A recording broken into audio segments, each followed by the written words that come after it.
Yes, good morning everyone. Today we are going to continue the topic importance of the northern plain. In our previous classes, we have studied about the northern plain क्या होता है, वहाँ की जो life होती है northern plain की वो कैसे होती है, वहाँ के लोग कैसे रहते हैं, क्या क्रॉप्स ग्रो करते हैं, एंड नॉर्दर्न प्लेन की जो फर्टाइल मतलब जो सॉइल होती है दैट इज आल्सो फर्टाइल. उसके कुछ नॉर्दर्न प्लेन के we have studied some characteristics, है ना. So today we are going to study the importance of northern plain कि अगर नॉर्दर्न प्लेन नहीं होता तो क्या क्या चीजें नहीं होती हमारे पास, तो क्या इम्पोर्टेंस है नॉर्दर्न प्लेन की. So northern plain are very important for our country. हमारी कंट्री के लिए जो है नॉर्दर्न प्लेन बहुत ज्यादा इम्पोर्टेंट है. Why? The northern plain are called the granary of India. Granary means वो नॉर्दर्न प्लेन में ऐसी जगह है जहाँ पे जो है ग्रेन्स स्टोर होती हैं. A building where grain is stored. As you can see in this picture, ये ग्रैंडरी का पिक्चर है जहाँ पे जो आपकी ग्रेन्स वगैरह स्टोर होती है. तो नॉर्दर्न प्लेन एक ऐसा एरिया है जहाँ पे आपका जितना भी ग्रेन है हम लोग स्टोर कर सकते हैं, क्योंकि वहाँ का जो लैंड है, वहाँ का जो सोइल है फर्टाइल है, अच्छा क्लाइमेट है. ठीक है. A large amount of grains such as wheat, pulses, millet and rice are grown here.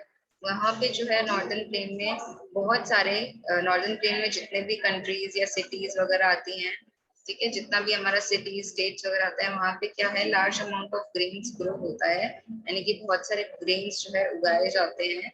वो कौन कौन से हैं? Wheat, pulses, millet and rice. ये सब तरह के जो है ग्रेन्स वहाँ पे ग्रो होते हैं.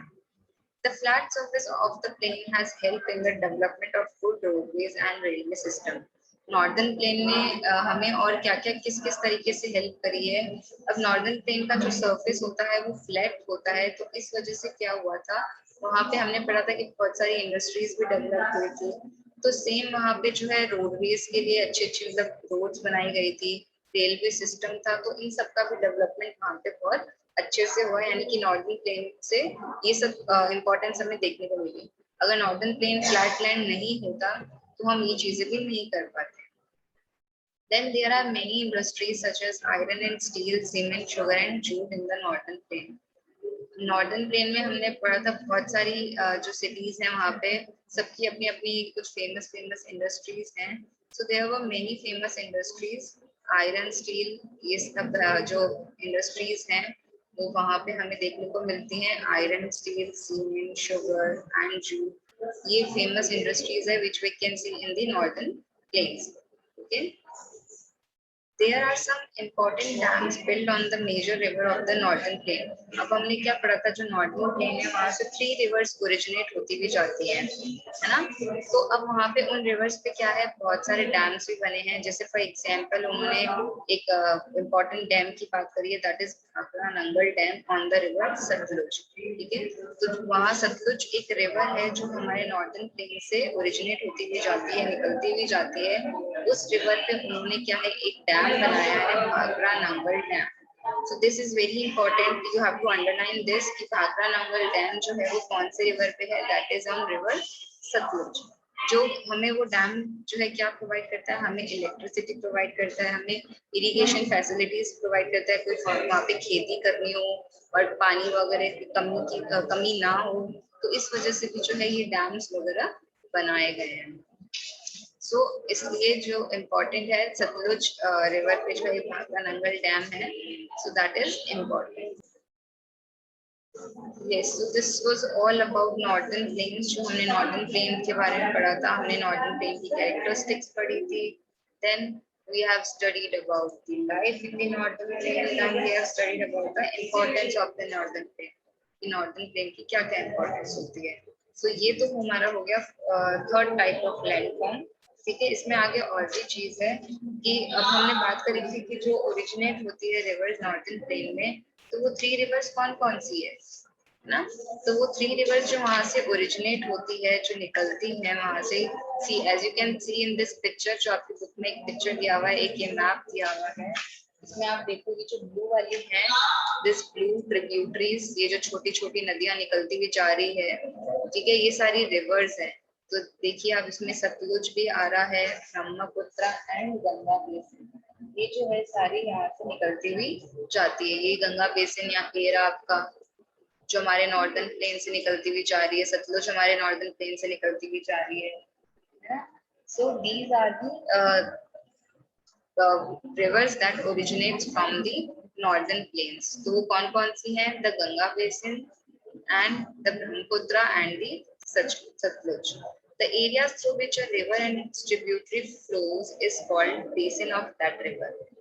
रिवर का वो एरिया या वो पार्ट जिसमें से छोटी छोटी नदियां, ट्रिब्यूटरी मींस जो छोटी छोटी जो रिवर्स है फ्लो होती हुई जाती है, उनको हम बेसिन ऑफ द रिवर बोलते हैं। ठीक है। The Ganga basin is the mostly densely populated region of the northern plain. जो गंगा बेसिन है वो डेंसली पॉपुलेटेड है, मतलब वहां पे जो है बहुत सारे उसके जो आसपास है जो लोग रहते हैं। ठीक है। डेंसली पॉपुलेटेड मींस वहां की जो पॉपुलेशन है थोड़ी सी ज्यादा है, उस रिवर के आसपास जो है बहुत सारे, उस रीजन में जो है बहुत सारे लोग रहते हैं। So is that clear? आपको ये ध्यान रखना है कि नॉर्दर्न जो प्लेन है उसमें कौन कौन से 3 बेसिन्स रिवर्स हैं, that is Ganga basin, Brahmaputra and the Sutlej. Okay, so this is all about the northern plain. जो हमारा टाइप ऑफ लैंडफॉर्म था नॉर्दर्न प्लेन, उसके बारे में हम लोगों ने पढ़ा। Now the other type of landform is the desert. सबको पता है डेजर्ट कैसे दिखता है, वहां पे क्या होता है? सिर्फ क्या सॉइली सॉइल होती है, सैंड ड्यून्स होते हैं, मिट्टी होती है चारों तरफ।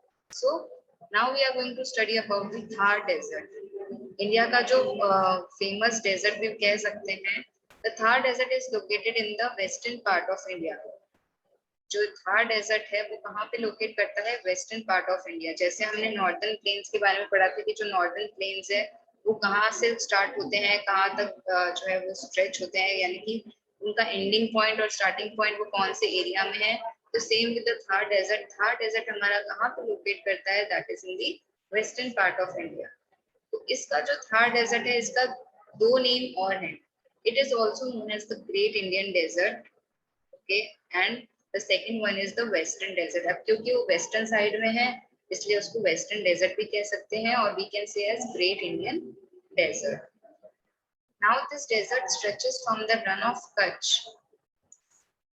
इन Gujarat to the borders of the Haryana in India. ये कहाँ से स्टार्ट होता है? रन ऑफ कच्छ एक जगह का नाम है गुजरात में, उसकी बॉर्डर्स जो है हरियाणा और इंडिया से जो है होते हुए जाते हैं। It covers major part of western Rajasthan and extends into Pakistan. इसका जो बहुत सारा जो पार्ट है वो कौन सी साइड में है? राजस्थान के वेस्टर्न साइड में है, और वो कहाँ तक होता हुआ जाता है, यानी कि वो कहाँ तक फैला हुआ है? पाकिस्तान तक फैला हुआ है। ओके, जो हमारा थार डेजर्ट है उसका जो एरिया है वो हमें बता रहा है। then there is very little or no rainfall in this area।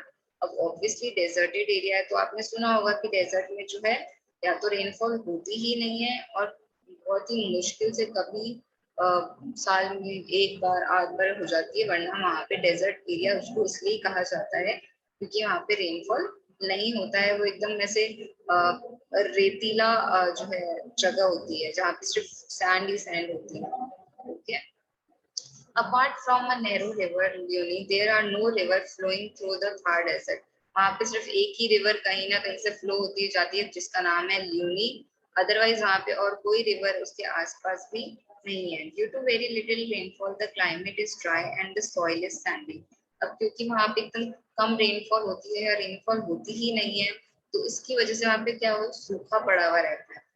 ठीक है, और वहां पे आप देखोगे as you can see in this picture कि वहां की जो सॉइल है वो कैसे एकदम सैंडी सी है और गर्म सी होगी यहाँ पे, है ना?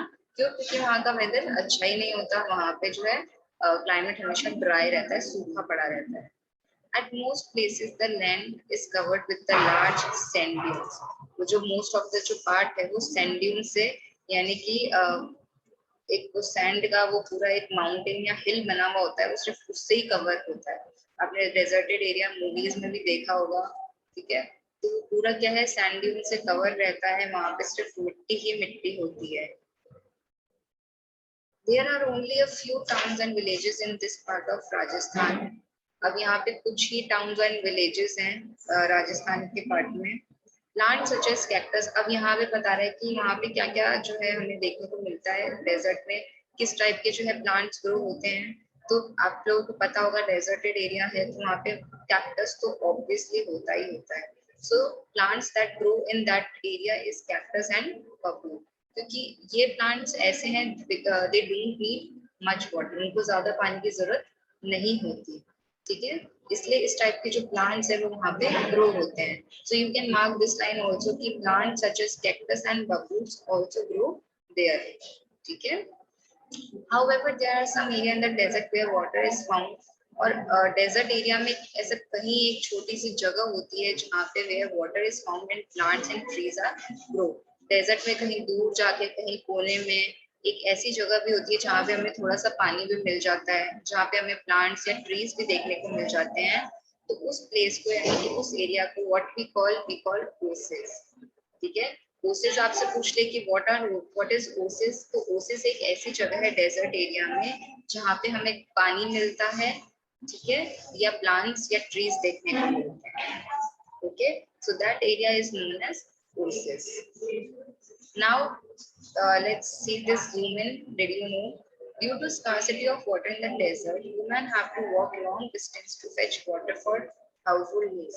अभी हमने क्या पढ़ा था, इस एरिया के आसपास भी छोटे छोटे टाउन्स एंड विलेजेस हैं अभी भी, ठीक है। तो अब वहाँ की जो वुमेन्स हैं वो क्या करती थी, उनको कहीं पे भी आसपास पानी नहीं मिलता था तो वो क्या करते थे, दूर दूर तक जो है पानी फेच करने लेने जाते थे अपने हाउस होल्ड नीड्स के लिए या अपने ड्रिंकिंग फैसिलिटीज के लिए, क्योंकि आसपास जो है कुछ उनके पास वाटर फैसिलिटीज अवेलेबल नहीं होती थी। Sometimes women work as a water carriers and are paid by the rich in the village.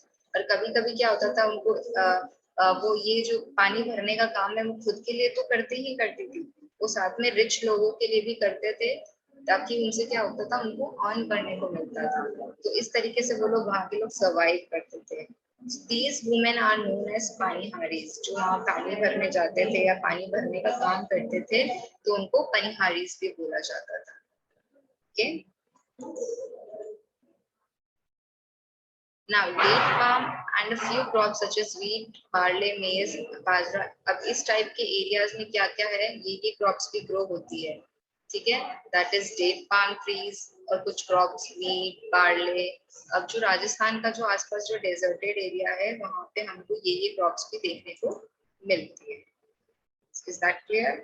Now अब हम पढ़ेंगे कि life in the northern plain की life in the deserted area. हमने पहले पढ़ा था life in the northern plain, कि नॉर्दर्न प्लेन में जो है लोग कैसे रहते थे, कैसे सर्वाइव करते थे। तो same with the deserted area कि वहाँ के भी लोग जो है कैसे, अब जैसे हमारा जो मैंने आपको बताया था राजस्थान का जो मोस्ट ऑफ द एरिया है दैट इज डेजर्टेड एरिया, तो यहाँ पे लोग कैसे रहते हैं, कैसे सर्वाइव करते हैं। Most of the villages in the desert are situated around oasis, कि जो मोस्ट ऑफ द जो विलेजेस है, ओसिस हमने पढ़ा था, ओसिस वो एरिया होता है जहाँ पे हमें वाटर मिलता है, हमें प्लांट्स और ट्रीज देखने को मिलते हैं। तो कुछ जो विलेजेस हैं वो कहाँ पे जो है सिचुएटेड है, या उनके जो कहाँ पे वो बनी हुई है, ओसिस की यानी कि उस एरिया के आसपास बनी हुई है। Apart from growing a few crops, the villagers in the desert keep goats, cattle and camels.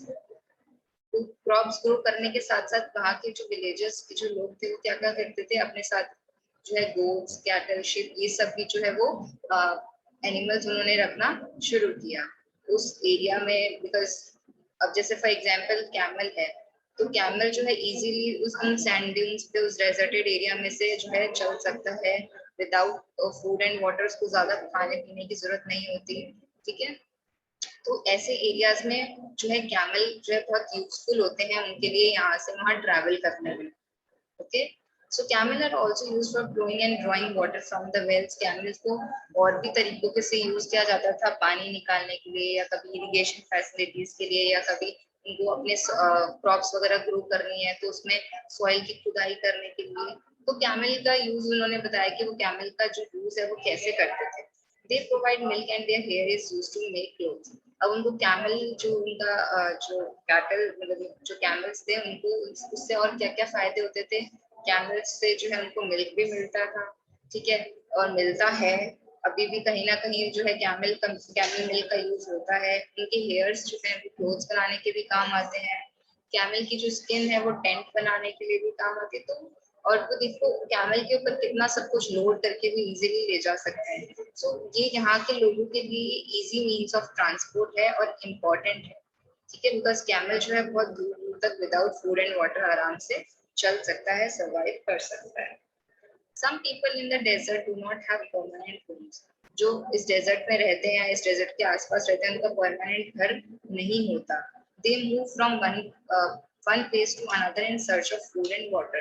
अब क्योंकि वहाँ पे खाने पीने की वाटर की कमी होती थी या होती है अभी भी कुछ कुछ रीजन जहाँ पे इस डेजर्टेड एरिया के आसपास लोग रहते हैं, तो क्या करते हैं वो एक जगह से दूसरी जगह पे जाते हैं. अगर पर्टिकुलर एरिया में पानी खत्म हो जाता है तो क्या करते हैं यहाँ से वहाँ ट्रैवल करते हैं. ओके, सो जो लोग ट्रैवल करते हैं यहाँ से वहाँ उनको क्या बोला जाता है, नोमैड्स और बंजारास. यानी कि वो लोग जो कभी भी एक जगह पे स्टे नहीं कर सकते, जिनका एक जगह पे परमानेंट घर नहीं है, जो हमेशा घूमते रहते हैं यहाँ वहाँ, उन लोगों को क्या बोला जाता है, उन लोगों को नोमैड्स बोला जाता है या बंजारास बोला जाता है. जो हमें कौन से एरिया में या कौन से टाइप ऑफ लैंडफॉर्म में देखने को मिलते हैं, जो हमें desert type of landform में देखने को मिलते हैं. The desert also attract many tourists from other parts of India and abroad. अब ये जो डेजर्ट एरिया है ये बहुत सारे टूरिस्ट को अट्रैक्ट करता है. जैसे टाउन्स इन जयपुर, जोधपुर, ये हमारा जो पूरा जो ये राजस्थान का जो एरिया है वो डेजर्टेड एरिया है. ठीक है, इसमें भी कुछ सिटीज हैं, जैसे जयपुर किसी चीज के लिए फेमस है, जोधपुर किसी चीज के लिए फेमस है. तो दूर दूर से जो लोग हैं यहाँ पे घूमने आते हैं बाहर से, है ना. ये एक तरह से टूरिस्ट डेस्टिनेशन है. और हमारे यहाँ पे जो राजस्थान की बात करें तो यहाँ पे कौन कौन से जो है फेस्टिवल्स जो हम लोग सेलिब्रेट करते हैं, तीज, गंगौर सुना होगा सब लोगों ने, होली, दशहरा, दिवाली, ये जो है यहाँ के इम्पोर्टेंट फेस्टिवल्स है जो सेलिब्रेट होते हैं. Then the desert is famous for his handicraft of wood, stone and weeds. हमारा जो ये डेजर्टेड टाइप ऑफ लैंडफॉर्म है जहाँ हम रह रहे हैं, ये किन किन चीजों के लिए फेमस है, हैंडीक्राफ्ट ऑफ वुड, हाथ से बनी हुई चीजों के लिए, जो कि वुड से बनी हुई है या स्टोन से बनी हुई है या बीट से बनी हुई है. Is that clear? So this is all about the type of landform that is desert. Desert के बारे में हमने यही चीजें आज पढ़ी है कि वहाँ की लाइफ कैसी है, वहाँ के लोग कैसे सरवाइव करते हैं, वहाँ के लोग कैसे पानी भरते थे या और ये जो है यहाँ पे बहुत सारे सिटीज जो है हमारे टूरिस्ट अट्रैक्शन के लिए भी, मतलब बहुत सारे लोग जो बाहर से आते हैं यहाँ पे घूमने. And what are the main festivals we celebrate. So this is all about the life of desert or the type of the landform that is the desert. Is that clear?